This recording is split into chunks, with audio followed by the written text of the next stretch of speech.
किसी अवतार की तरह 3 कानूनों ने जन्म लिया है। तो परमवीर चक्र विजेता, वीर चक्र विजेता वो लोग भी मतलब सामने आ रहे हैं, तो वो भी देशद्रोही है। तो आपने कौन सी देश के लिए लड़ाई लड़ी? आज़ादी के लिए लड़ाई लड़ने का इतिहास है, और ना आप सीमा पे जाके आज तक लड़े हैं। सरकार विरोधी आंदोलन होगा, वो उस आंदोलन के पीछे विदेशी फंड देंगे। उस आंदोलन पहले भाजपा भी जब तक विरोध में रही, तब तक कोई वर्ग आंदोलन करता था, भाजपा भी उस आंदोलन में शरीक हो जाती थी। किसान कल से नहीं पूछेंगे कि आप राजनीति किसके लिए कर रहे?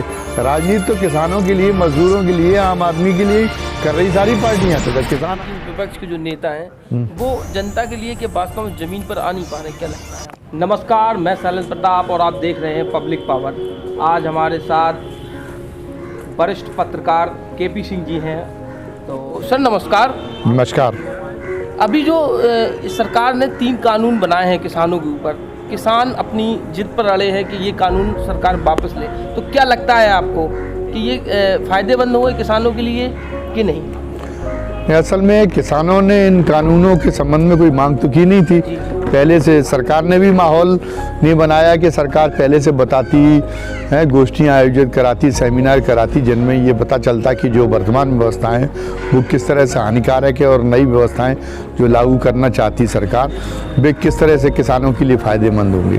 अभी तो सरकार जो भी फैसले ले रही है उसमें एक ही बात झलक रही कि जो उसके चंद चहेते कारपोरेट हैं वो पर्दे के पीछे से नीतियां बनाने का काम करती है। सरकार केवल रबर स्टैंप की तरह उन्हीं नीतियों को सामने लाने का काम करती है। ये केवल एक संयोग नहीं है कि कानून बाद में बने, उसके पहले ही अडानी और अंबानी ने जगह जगह ज़मीन लेकर और अपने गोदाम बनाने शुरू कर दिए थे बड़े पैमाने पर कृषि उत्पादों के भंडारण के लिए। तो कृषि उत्पाद और कानूनों में उसकी झलक मिलती है। तो ये कानून, अब ये कहना बहुत मुश्किल है अगर किसान अगर इस बात का, इस अंदेशे से घबरा रहे हैं कि ये हमारे हित के लिए कानून नहीं है, ये कारपोरेट के हित के लिए कानून है और हमारी उसमें हमारे हितों की बलि चढ़ जाएगी, तो उनका अंदेशा बिल्कुल अन्यथा या बिल्कुल मतलब निराधार नहीं है।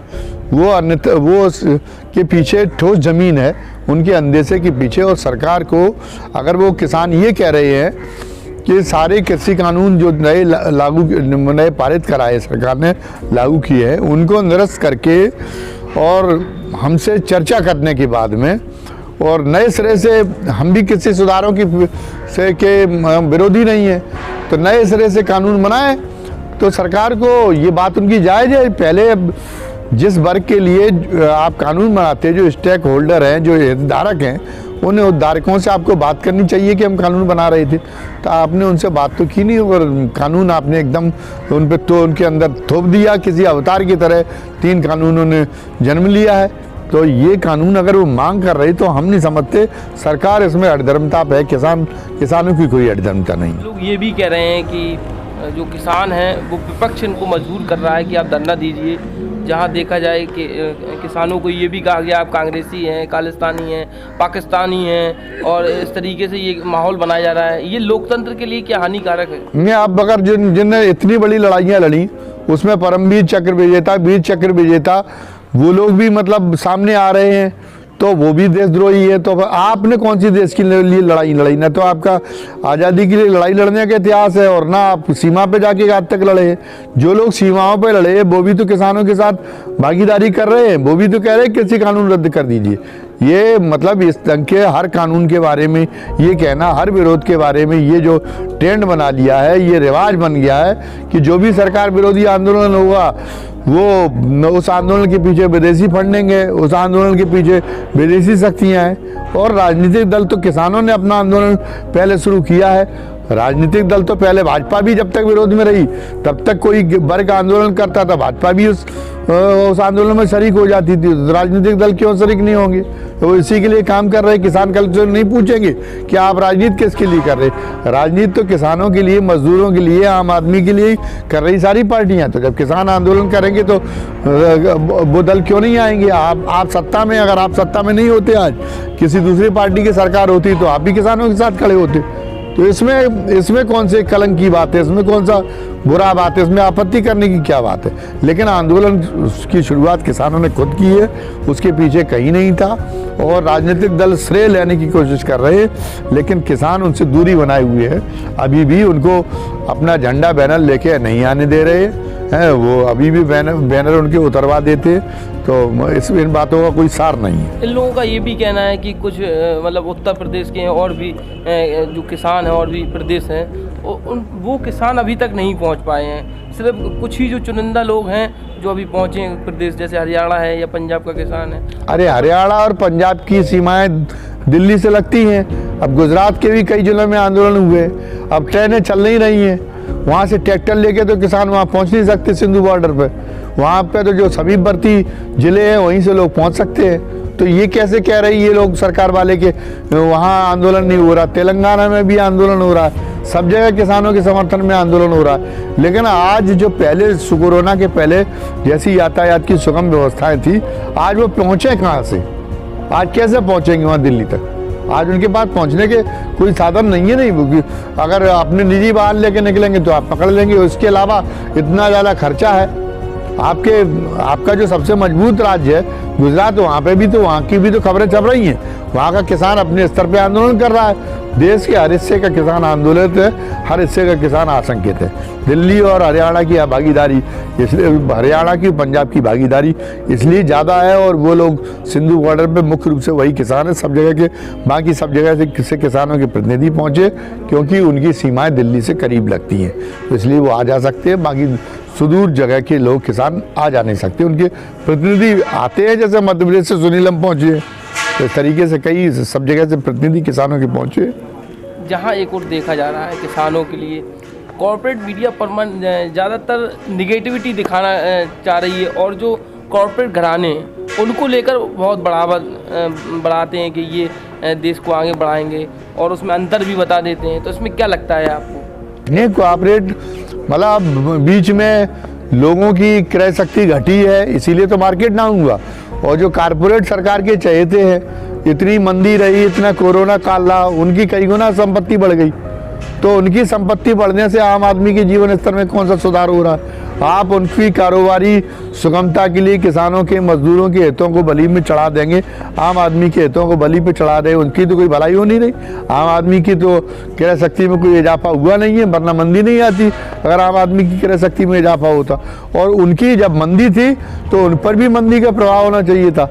आपके पतंजलि से लेके और अडानी और अंबानी, इनकी कई गुना कैसे बढ़ गई है? तो उनकी समृद्धि का नकारात्मक संबंध है, नकारात्मक अनुपात साबित हो रहा है आम आदमी की क्रय शक्ति से। जैसे जैसे उनकी समृद्धि बढ़ेगी वैसे वैसे आम आदमी फटेहाल होता जाएगा। अब सही बात तो ये है। देश में बड़ा आंदोलन है, लेकिन फिर भी जब चुनाव आते हैं तो ये लोग सबसे आगे निकल जाते हैं। क्या आपको लगता है कि ये जो ईवीएम का जो मुद्दा उठाया जाता है ये सही है?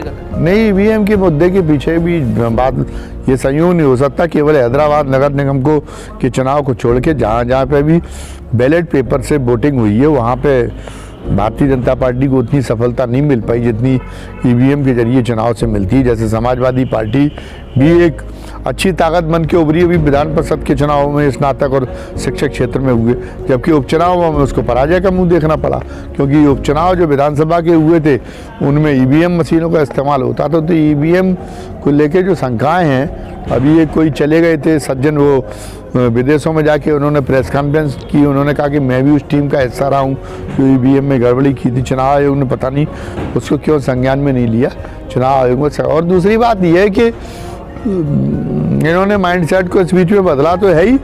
तो पहले लोग संभाव से देखते थे, ये चाहते थे पूरे देश को साथ में चल के लेकर चलने की बात होती थी, देश के सारे समुदायों को। आज विभाजनकारी एजेंडा इतना ज़्यादा पनप गया है कि लोग सांप्रदायिक बातों को पसंद करते हैं और उससे जो है प्रभावित होते हैं। सांप्रदायिक नारेबाजी से उसमें भाजपा माहिर है, इसलिए वो चुनावों में उसको ज़्यादा सफलता मिलती है।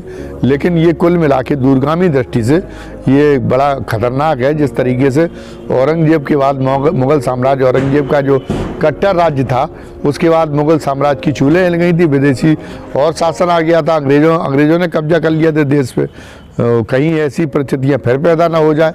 तो जो कट्टरवादी रवैया है वो हिंदुस्तान की ज़मीन के लिए मुफीद नहीं है, क्योंकि यहाँ विभिन्न वर्गों के, विभिन्न नस्लों के, विभिन्न जातियों के, विभिन्न धर्मों के लोग रहते हैं। तो यहाँ भी विपक्ष के जो राजनीति में विपक्ष के जो नेता हैं वो जनता के लिए कि वास्तव में जमीन पर आ नहीं पा रहे, क्या लगता है? हाँ, वो उनमें संघर्ष क्षमता उनकी लगता है थोड़े चुक गई है। वो जिस ढंग से जो है संघर्ष के लिए उनको आगे आना चाहिए वो नहीं, थोड़े किंकर्तव्य मूड टाइप के हो गए।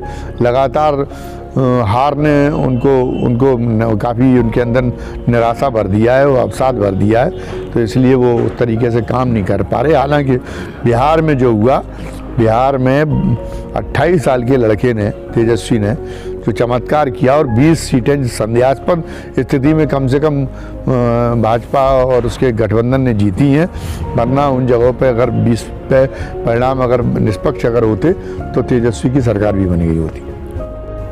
जिले से संचालित हो रहे पब्लिक पावर पोर्टल, इस बीच में इसने एक अच्छी छवि बनाई है और काफ़ी प्रभावी चैनल है ये।